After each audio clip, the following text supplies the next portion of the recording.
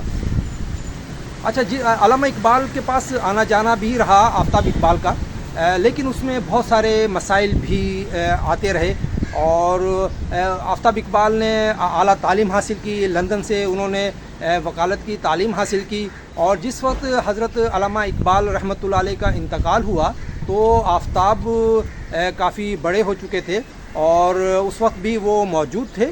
اور پھر اس کے بعد جب پاکستان وجود میں آ گیا تو پھر آفتاب اقبال جو ہے اور ان کی اہلیہ جو رشیدہ بیگم، جن کی میں نے آپ کو قبر دکھائی ہے، تو ان کے بھائی تھے تو وہ سرکاری ملازم تھے، تو وہ کراچی منتقل ہو گئے تھے کیونکہ کراچی پاکستان کا دارالحکومت تھا۔ تو یہ دونوں آفتاب اقبال اور رشیدہ بیگم یعنی آفتاب اقبال اپنے سالے کے گھر یہاں کراچی آئے، تو یہاں کا انہوں نے ماحول دیکھا تو کچھ بات سمجھ میں آ گئی، تو ان کے سالے نے بھی کہا کہ بھی آپ اس طرح کریں کہ کراچی منتقل ہو جائیں۔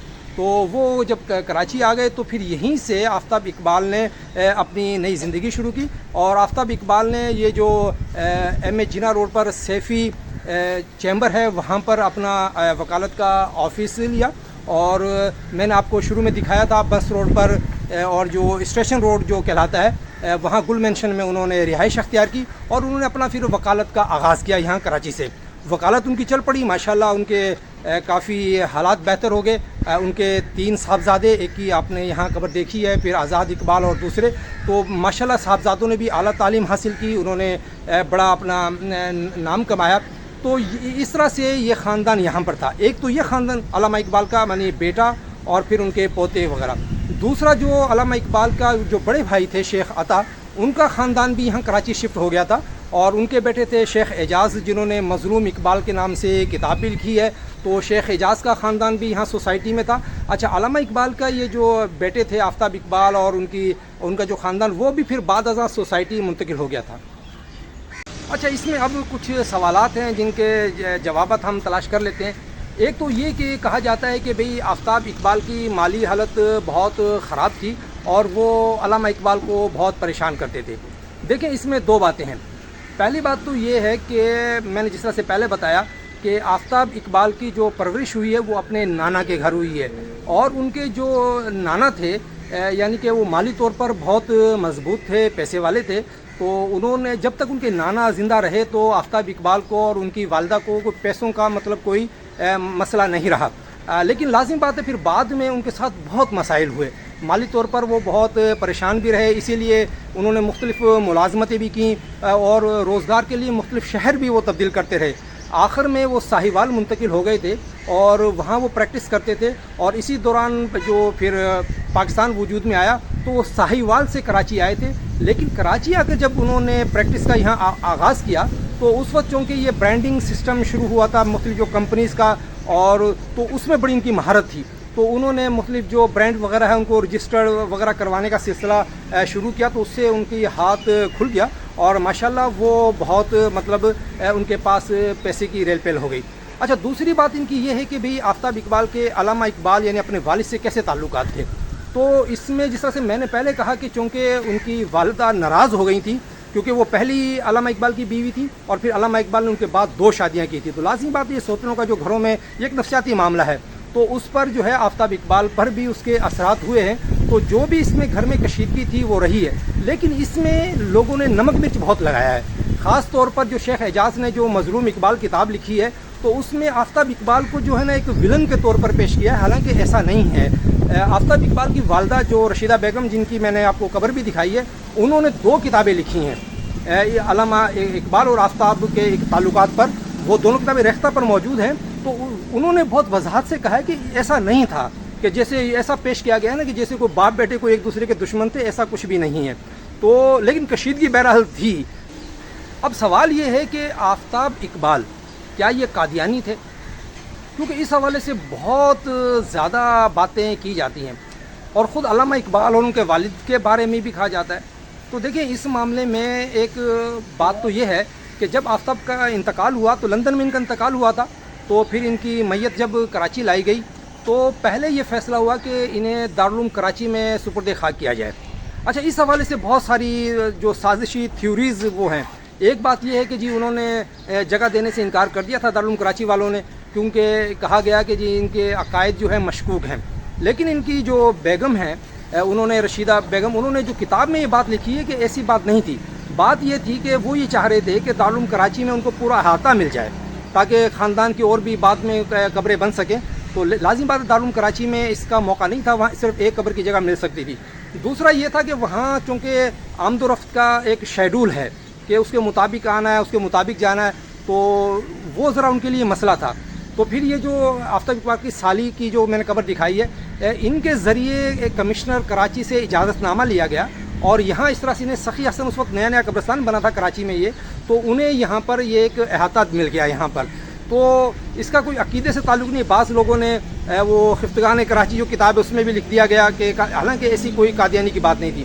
اچھا اس میں لیکن کچھ اور باتیں ایسی ہیں کہ جنہیں میں چاہتا ہوں کہ وہ بھی آپ کے سامنے آ جائیں. دیکھیں آفتاب اقبال نے جو ابتدائی تعلیم ہے وہ قادیانیوں کے اسکول میں حاصل کی. پھر انہوں نے قادیان جو ہے یعنی جو قادیانی مذہب کا جو مرکز ہے وہاں بھی انہوں نے تعلیم حاصل کی. اچھا پھر جو علامہ اقبال کے والد صاحب کے بارے میں کہا جاتا ہے کہ جی وہ مرزا غلام احمد قادیانی کے قریب تھے. خود علامہ اقبال کے بارے میں بھی کہا جاتا ہے. اب مسئلہ یہ ہے جو سمجھنے کی بات یہ ہے کہ مرزا غلام احمد قادیانی کا اس زمانے میں جو تعارف تھا وہ ایک مبلغ کے طور پر تھا، کیونکہ وہ انہوں نے مسلمانوں کی طرف سے عیسائیوں سے مناظرے کیے، ہندوؤں سے کیے، تو پھر ایک صوفی کے طور پر. اور علامہ اقبال کے جو والد صاحب تھے نا وہ پیروں فقیروں والے آدمی تھے، ان کا بڑا ایک تعلق تھا. تو اس طرح سے ان کا تعلق رہا اور پھر علامہ اقبال کا بھی ان سے اس طرح سے معاملات رہے. لیکن علامہ اقبال بھی قادیانی نہیں تھے اور نہ ہی ان کے والد قادیانی تھے. جب یہ بات ان کو اچھا پھر دوسرا مرزا غلام احمد قادیانی نے جو دعوے کیے ہیں وہ بھی مرحلہ وار کیے ہیں، یعنی مسیح موعود، مہدی، نبوت، یہ بالکل ایک مرحلہ وائز ان کے اعلانات ہوئے ہیں. تو آہستہ آہستہ لوگوں کو جب ان کی باتیں سمجھ میں آئی تو لوگ ان سے دور ہوتے گئے. تو علامہ اقبال نہ صرف یہ کہ ان سے دور ہو گئے تھے بلکہ ان کے بارے میں بہت سخت ان کے جملے موجود ہیں، ریکارڈ کا حصہ ہے. اسی طرح آفتاب اقبال کا ایک انٹرویو شائع ہوا تھا ان کے انتقال سے کچھ سال پہلے، تو اس میں بھی انہوں نے بالکل واضح طور پر اپنے عقائد بیان کیے اور قادیانیت کے خلاف انہوں نے باتیں کی. اسی طرح سے جو ان کی اہلیہ ہیں یہ رشیدہ بیگم، انہوں نے بھی اپنی کتاب میں قادیانیوں کے خلاف بہت کھل کے بات لکھی ہے. بلکہ انہوں نے ایک جملہ لکھا ہے کہ جس وقت آفتاب اقبال قادیان میں پڑھتے تھے تو انہوں نے مرزا غلام احمد قادیانی کے بیٹے مرزا بشیر الدین محمود سے متعلق ایسی چیزیں دیکھیں کہ انہوں نے لکھا ہے کہ میں شرم کے مارے وہ باتیں کتاب میں لکھ بھی نہیں سکتی. اچھا انہوں نے تو نہیں لکھا لیکن اور بہت سارے سابقہ جو قادیانی ہیں انہوں نے یہ باتیں لکھی ہیں ان کے جنسی معاملات کے حوالے سے. تو اس سے بھی آپ اندازہ لگا سکتے ہیں کہ ان کا کوئی اس سے کوئی تعلق نہیں تھا، یعنی کہ نہ آفتاب اقبال کا کوئی قادیانی سے تعلق تھا. حالانکہ قادیانی اسکول میں وہ پڑھے ہیں، انہوں نے تعلیم حاصل کی ہے، لیکن جو اس وقت میں نے کہا نا کہ قادیانیوں کو بس ایک صوفی اور ایسا ایک گروپ سمجھا جاتا تھا. وہ بعد میں جب لوگوں کے سامنے باتیں آئیں تو پھر وہ ساری صورتحال بنی ہے. اسی طرح سے علامہ اقبال اور ان کے والد کا بھی قادیانی سے تعلق نہیں تھا. ہاں اس میں ایک بات ہے، وہ یہ ہے کہ جو علامہ اقبال کے بڑے بھائی تھے شیخ عطا، وہ قادیانی تھے. وہ نہ صرف قادیانی تھے بلکہ مرزا غلام احمد قادیانی کے جو 313 شروع کے جو متعلقین ہیں پکے وہ ان کے اندر شامل تھے. لیکن یہاں ایک اور بات بھی آپ نوٹ کر لیں کہ شیخ جو عطا کی فیملی جو کراچی میں رہتی تھی جس کا میں نے ذکر کیا ہے، جیسے ان کے جو صاحبزادے تھے شیخ اعجاز جنہوں نے مظلوم اقبال کے نام سے کتاب لکھی ہے، یا ان کے دوسرے ان کی والدہ یعنی شیخ عطا کی بیوی، ان میں سے کسی کا بھی قادیانی سے تعلق نہیں تھا. آفتاب اقبال کا سوسائٹی کی نجم مسجد میں نماز جنازہ ہوا تھا اور باقاعدہ جو اسلامی طریقہ کار ہے اس کے مطابق ان کی نماز جنازہ پڑھائی گئی تھی، اس کے مطابق ہی تدفین کی گئی تھی. تو اس لیے یہ جو بات کہی جاتی ہے کہ بھئی یہ کوئی قادیانی تھے یا قادیانی سے متاثر تھے، ان کے انٹرویو کی بنیاد پر اور ان کی اہلیہ کی گواہی کے بنیاد پر ہم یہ کہہ سکتے ہیں کہ یہ بات مکمل طور پر غلط ہے۔ بہرحال ہم نے آج کے اس ولاگ میں علامہ اقبال کے خاندان سے متعلق بہت ساری باتیں کی ہیں کہ یہ خاندان 1947 سے کراچی میں موجود ہے، اس وقت بھی موجود ہے، اس وقت بھی اس خاندان کے بہت سے لوگ موجود ہیں۔ علامہ اقبال کے جو بھانجے تھے ظفر الحق، وہ بھی آرام باغ کے پاس رہتے تھے۔ تو امید ہے کہ آپ کے علم میں بہت ساری نئی باتیں آئی ہوں گی۔ اگر کوئی بات رہ گئی ہو تو آپ بھی کمنٹ میں ضرور بتائیے گا۔ بہت شکریہ۔